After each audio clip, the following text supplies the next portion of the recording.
बना था जहाँ के नियम कायदे कानून कुछ अलग होते थे। इस जेल के कैदी डेली अपने घर से बस्ता टांग के यहाँ पे आते हैं दिहाड़ी करने। कई माँ बाप उनके बच्चों को खुद इस जेल में फेंक के जाते हैं ताकि उनका बच्चा जिंदगी में एक सक्सेसफुल दिहाड़ बन सके। दरिंदे रोक दे बच्चा। मैं अपनी दिहाड़ी करने वैन से जाता था। हमारी वैन वाले ड्राइवर का नाम था भैया जी और उसकी वैन का नाम था मैजिक, जिसका हर दूसरे दिन टायर पंचर हो जाता था। बच्चे लोग स्कूल जाके पढ़ना सीखे ना सीखे टायर पंचर बनाना जरूर सीख जाते थे। लेकिन भैया जी से मेरा अलग अटैचमेंट था। उनसे मेरे को दिल से नफरत थी। ये आदमी सुबह 5 बजे आके मेरे घर के सामने हॉर्न बजाता था। अरे भैयू, ओए भैयू, जल्दी से तैयार हो जा बेटा, 5 मिनट में निकलना है फटाफट। 9 बजे का स्कूल है यार हमारा। लेकिन ये आदमी सुबह सबसे पहले आके मेरे को लेता था। उसके बाद हम 3-4 घंटे पूरे शहर भ्रमण पे निकलते थे। शहर के पूरे आखिरी कोने से बच्चे ले लेके आता था ये आदमी। जहाँ पे वैन जा भी नहीं सकती उधर कूदा कूदा के ले जाता था ये, और फिर टायर पंचर हो जाते थे। शाम पड़े वापस से हमको घर घर छोड़ के आता था ये। जिंदगी बर्बाद कर दी थी भैया जी ने मेरी। सबसे पहले लेते थे और सबसे आखिर में छोड़ते थे। लेकिन मैं फिर भी उसी वैन में जाता था क्योंकि चमेली भी हमारी वैन में आती थी। और बात यह है कि वो मेरे पास ही बैठती थी, मतलब मजबूरन। उसके पास और कोई ऑप्शन ही नहीं बचता था और मैं बचाता भी नहीं था। मैं घर पे जाते से जो 2-3 घंटे मेरे को सोने के लिए मिलते थे उसमें सोता नहीं था और मैं प्लानिंग करता था कि कैसे चमेली सिर्फ मेरे पास बैठे। चमेली सबसे आखिर में आती थी और मैं सबसे पहले सुनसान वैन में चढ़ के बस्ता अपने पास में रख के और फसर के सो जाता था। बाकी सारे बच्चे अपना बस्ता गोदी में रखते थे क्योंकि तुम्हारे बाप की वैन नहीं है, मतलब मेरे भी नहीं थी। पर मेरे ऊपर भैया जी को तरस आ जाता था कि बेचारा 5 बजे से आया है, तो वो सोने देते थे।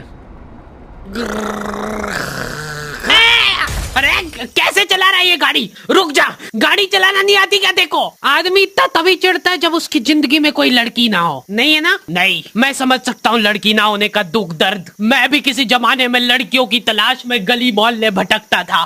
फिर एक दिन मेरे पास से वो निकली। जैसे ही मैंने हैपन खोल के देखा उसकी आईडी मेरे फोन पे चमक रही थी। हैपन ये एक रियल लाइफ डेटिंग ऐप है। यहाँ पे तुमको वो लोग मिलेंगे जो तुम्हारे आस पड़ोस से निकले हो कभी ना कभी। 100 किलोमीटर दूर रहने वाले लोगों से बात करके फायदा ही क्या जब तुम मिल ही ना पाओ। और अगर तुम्हारी घिनौनी शक्ल देख के यहाँ पे तुमसे कोई प्यार मोहब्बत नहीं भी करता है तो तुम फ्रेंडशिप तो कर ही सकते हो फिर भी। So go and check it out happen. Link is in the description. लेकिन मैं सोता नहीं था। मैं आंख बंद करके चमेली के घर का इंतजार करता था। तो क्योंकि चमेली आखिरी में आती थी तो वैन पूरी पैक पुक हो रखी होती थी। बच्चे बाहर उबल रहे होते थे और मैं अपना बस्ता पास में रख के एक्टिंग देखो एक्टिंग। और जैसे ही वो आती थी, हड़बड़ाना नहीं, ऐसे टाइम पे हड़बड़ाते नहीं है कि फटाफट बैग उठाया और आओ इधर बैठो जल्दी। मत करना ये हरकत, भाग जाएगी वो। ठरक नहीं झलकना चाहिए जरा सिक भी, एकदम सटल रखना है। क्या हुआ? और कहीं जगह नहीं है क्या? तेरे मुंह में मूत दूंगा मैं। अच्छा ठीक है, इधर ही बैठ जाओ। देख रहे हो एक्टिंग देखो तुम लौंडे की। ना जाने कौन सी नशीली खट्टी मीठी खुशबू लगा के आती थी चमेली। आज तक उसकी खुशबू है मेरी नाक में। मैं वो खुशबू का पूरा मजा ले ही रहा होता हूँ, इतने में एकदम भभका बास आती है निकाह से। जैसे ही मैं बाहर झांकता हूँ, मरा हुआ कुत्ता पड़ा है वहाँ पे। एक काली कार सूख करके निकली और मेरे बच्चे को मार दिया। कैसे करके निकली? शुक। ऐसे नहीं निकली थी, मैं यहीं पे खड़ा था। वो कार आई थी और जैसे ही वो बच्चा नीचे आया तब वो खड़ा, वो बच्चा चिल्लाया और फिर कार शुक करके भाग गई। उधर कुछ बच्चे ऑटो रिक्शा से भी आते थे स्कूल।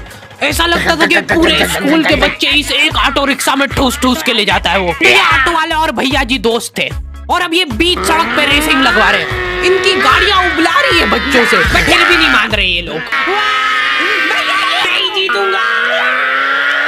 स्कूल जाके वो पीछे मुलट के देख रहा है तो एक बच्चा नहीं बचा उसके ऑटो रिक्शा में। हमारे भैया जी बेचारे पीछे से उनके गिरे हुए बच्चों को उठा उठा के ला रहे थे।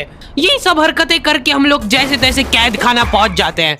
सुबह 5 बजे से निकलने के बावजूद हम लोग लेट पहुंच रहे हैं। वहाँ पे पहुंच के हमने देखा कि 4 लौंडे मरे हुए पड़े हैं। जिनको डॉन ने मारा है। डॉन हमारे स्कूल की इंचार्ज थी। डॉन का कद छोटा था और पेट मोटा था, और आश्चर्य की बात यह है कि समय के साथ उसकी हाइट कम हो रही थी। मतलब बड़े नहीं बड़े वो चलता है एक बार को, पर इसकी कम हो रही थी। डॉन बहुत स्ट्रगल करके कार से स्कूल आती थी खड़े होके, क्योंकि बैठ जाए तो उसको सामने की सड़क नहीं दिखती थी। वो अलग बात है, खड़े होके भी पूरा नहीं दिखता था। हर रोज 2-4 कुत्ते कुचलते हुए आती थी वो। फिर मेरे को समझ आया कि रास्ते में जो कुत्ते दिखे थे वो डॉन इस कैद खाने में छत पे बैठी रहती थी स्नाइपर लेके। कोई भी कैदी कुछ गलत गतिविधि करता हुआ दिखता था तो वहीं पे, मैडम इनकी लाश का क्या करना है? अरे ये तो आपको पता ही है। कहाँ रह गए थे यार झमू दीदी, फटाफट ये खून वून साफ करो। झमू दीदी बुलेट से स्कूल आते थे और ये अफवाह फैली हुई थी पूरे स्कूल में कि उनके घर पे मर्सिडीज भी है, लेकिन झमू दीदी हम्बल रहना पसंद करते हैं। ऐसा कहा जाता था कि ये स्कूल ऑन पेपर झमू दीदी के नाम पे ही है, पर वो हम्बल रहने के लिए यहाँ पे झाड़ू पोछा लगाती है। वैसे मैडम इन्होंने करा क्या था? गैर कानूनी पेन फाइट का सट्टा खेलते थे ये लोग क्लास में। उससे मेरे को प्रॉब्लम नहीं है, मेरे को क्यों नहीं? हाँ, हमारी क्लास में पेन फाइट का सट्टा चलता था। हमारे इधर जो लौंडा पेन फाइट में जीतता था, सामने वाले का पेन उसका हो जाता था। कुछ बच्चे अपना सब कुछ दांव पे लगा देते थे और कर्जे में डूब जाते थे। फिर भी वो लोग हार नहीं मानते थे और अपने दोस्त से पेन उधार लेके खेलते थे और वापस हार जाते थे।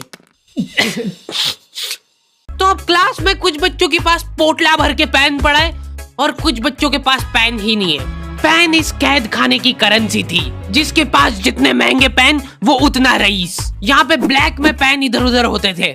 नॉर्मल लोगों के पास होते थे 5 रुपए वाले जीफी जेल, जो कि तुम एक पन्ने पे लिखोगे तो पीछे 10 पन्ने तक छप जाएगा। और उनसे भी गए बीते लोग होते थे जो 3 रुपए वाला यूज एंड थ्रो लेके आते थे और उससे भी उनकी अच्छी राइटिंग आ जाती थी। बहुत चिढ़ मचती थी यार मैं कौन से। और कुछ चुनिंदा रईस लोग होते थे जिनके पास होता था ट्राईमैक्स।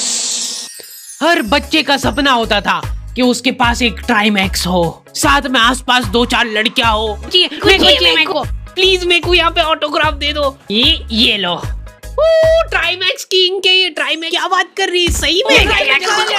एकदम रईस लोग ही अफोर्ड कर पाते थे ट्राईमैक्स। वो बाबड़े भी एक एक अक्षर लिख के रिफिल खोल के देखते थे। खाली हो रही है तो एक बार एक रईस बच्चे का ट्राईमैक्स चोरी हो गया। पूरे स्कूल में हाहू मच गई थी। वो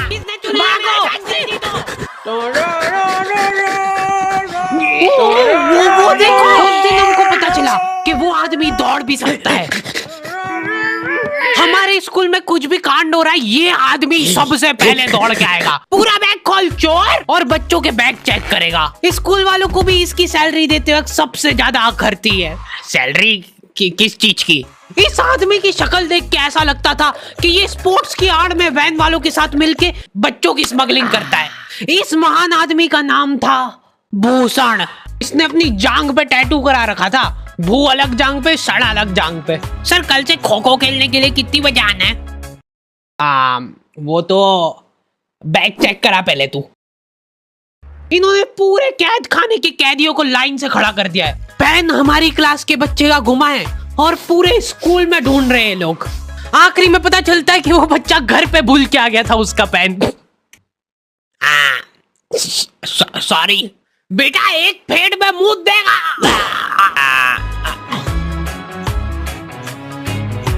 ऐसे तो नमूने बच्चे थे हमारे स्कूल में, और टीचर लोग उनसे भी गए बीते थे।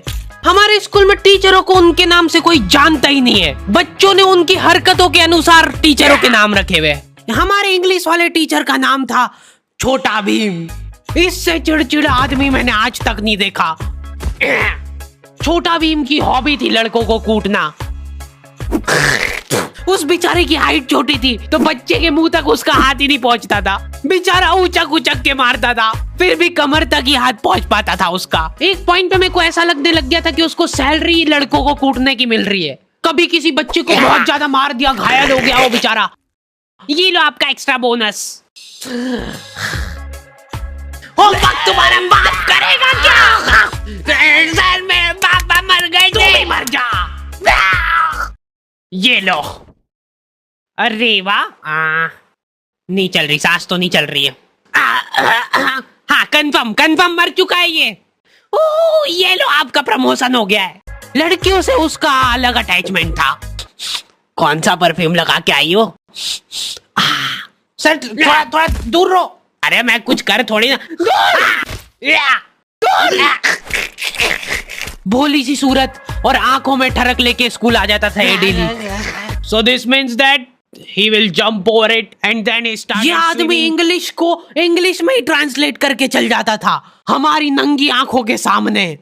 इधर वॉशरूम में मौत का नंगा नाच मचा रखा था लॉन्डो ने। 4 लॉन्डे दिन भर वॉशरूम में जाके खड़े हैं, कुछ भी नहीं कर रहे वो लोग वहां जाके। उनको बस मन की शांति मिलती है वहां जाके।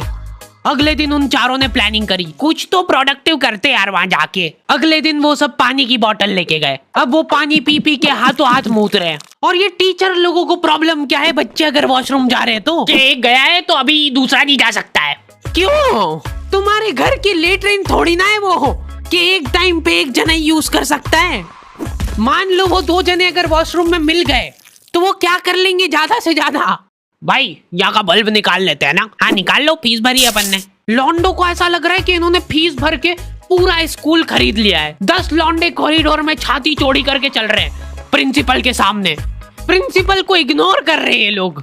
इनको ऐसा लग रहा है कि इन्होंने फीस भर दी है तो प्रिंसिपल इनके पैर पड़ेगी। उनमें से आधों ने फीस भरी भी नहीं है। हमारा स्कूल बिल्कुल सेफ नहीं था। हमारे वॉशरूम में चोरियां हो जाती थी यार। बल्ब चोरी करने के बाद सब लोग अंधेरे में मूत रहे एक दूसरे के जूते पे। उधर कर। उसके बाद पूरे वॉशरूम में कुछ दिख नहीं रहा है चोरी करने का। तो ये लोग हाँ नल उखाड़ के ले गए। नल कौन ले जाता है? कभी वो मछली वाले साबुन चोरी हो जाते थे, कभी ये फिनाइल की सफेद गोली को माउथ फ्रेशनर समझ के खा जाते थे। भाई इसको चबा मत, इसको चूस, ज्यादा देर तक चलेगी ऐसे। ठंडक हो रही भाई, ठंडक।